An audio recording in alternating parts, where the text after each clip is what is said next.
रामायण की रचना ऋषि वाल्मीकि ने की थी। लेकिन क्या आप जानते हैं, वाल्मीकि जी को भगवान राम की कहानी सबसे पहले नारद मुनि ने सुनाई थी। नारद हमेशा स्वर्ग, पृथ्वी और बीच के सभी लोकों में यात्रा करते रहते हैं। वे सब जगह संदेश पहुंचाते हैं। आइए देखें कैसे नारद मुनि द्वारा वाल्मीकि जी को सुनाई गई ये कहानी रामायण के नाम से जानी गई।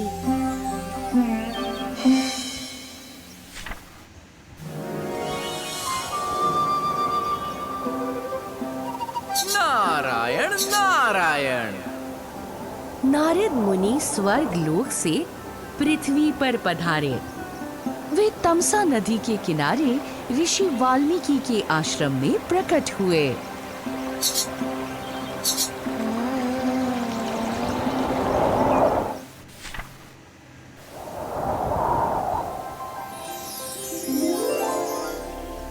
हे नारद, मैं आपकी उपस्थिति से सम्मानित हुआ। ऋषि वाल्मीकि ने भगवान विष्णु के दूत को प्रणाम किया। और सच कहूँ तो मैं बहुत प्रसन्न भी हूँ। मैं एक प्रश्न से जूझ रहा हूँ, और अगर किसी के पास उसका उत्तर है तो वो आप ही हैं। नारायण नारायण, पूछिए, मैं आपको उत्तर देने की पूरी कोशिश करूंगा।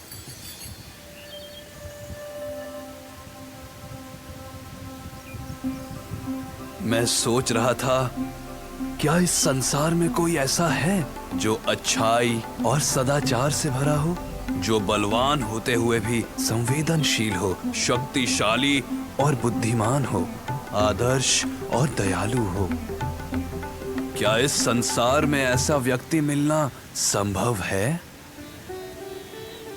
सच कहूँ तो ऐसा गुणवान व्यक्ति मिलना बहुत मुश्किल है, लेकिन हमारे बीच एक ऐसा मनुष्य रहता है। ओह, अद्भुत! ऋषि वाल्मीकि चौंक गए। वो चंद्रमा के समान मन भावन है, फिर भी पृथ्वी जैसा शक्तिशाली। वो समुद्र की तरह गहरा है, फिर भी पहाड़ों जैसा दृढ़। उसने क्रोध पर विजय कर ली है, फिर भी उससे सब डरते हैं। हाँ, विद्वान ऋषि, वास्तव में ऐसे गुणों वाला एक महान मनुष्य हमारे बीच है। समझदार और सुंदर, सुवक्ता और धैर्यवान, विद्वान और विनम्र। राम, दशरथ और कौशल्य के पुत्र में वो सभी गुण हैं जिनके बारे में आप पूछ रहे हैं। कृपया करके मुझे इस महापुरुष के बारे में बताएं। ऋषि वाल्मीकि ने निवेदन किया। ऐसा कहा जाता है कि जो राम की कथा सुनता है वो अपने सभी पापों से मुक्त हो जाता है। हाँ, क्या ऐसा है? हे नारद, मुझे राम के बारे में सब कुछ बताइए। तो सुनो, ये एक बहुत लंबी कहानी है।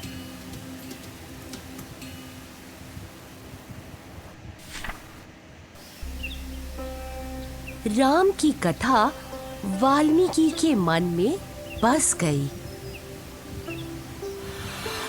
तमसा नदी के झिलमिलाते पानी को देख उनको राम की पवित्रता याद आती।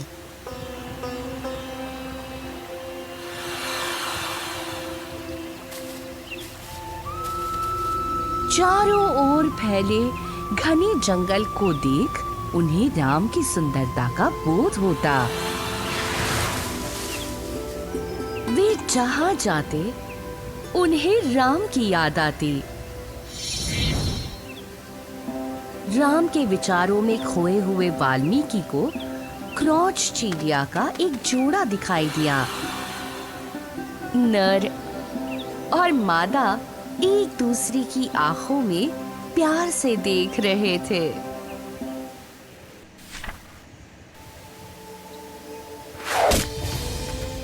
अचानक एक शिकारी ने तीर से नर के नाजुक शरीर पर वार किया और वो खून से लथपथ जमीन पर गिर गया। अपने साथी को तड़पते देख असहाय मादा चिड़िया दर्द से कराह उठी।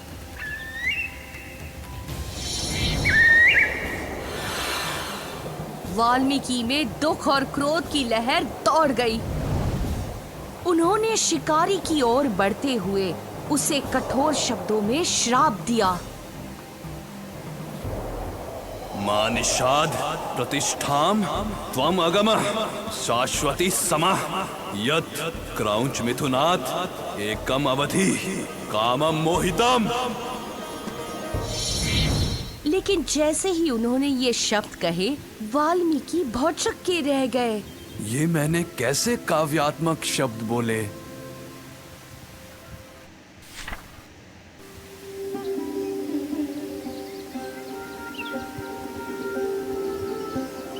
आश्रम में वाल्मीकि ने अपने शिष्यों को पूरी घटना बताई।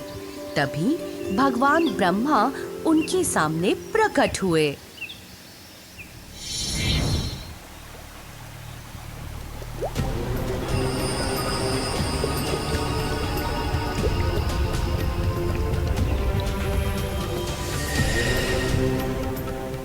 मैंने तुम्हें काव्य रचना की शक्ति का वरदान दिया है ताकि तुम इसके माध्यम से राम की कहानी का वर्णन कर सको। नारद के द्वारा सुनाई गई कहानी को तुम एक सुंदर कविता के रूप में क्यों नहीं कहते?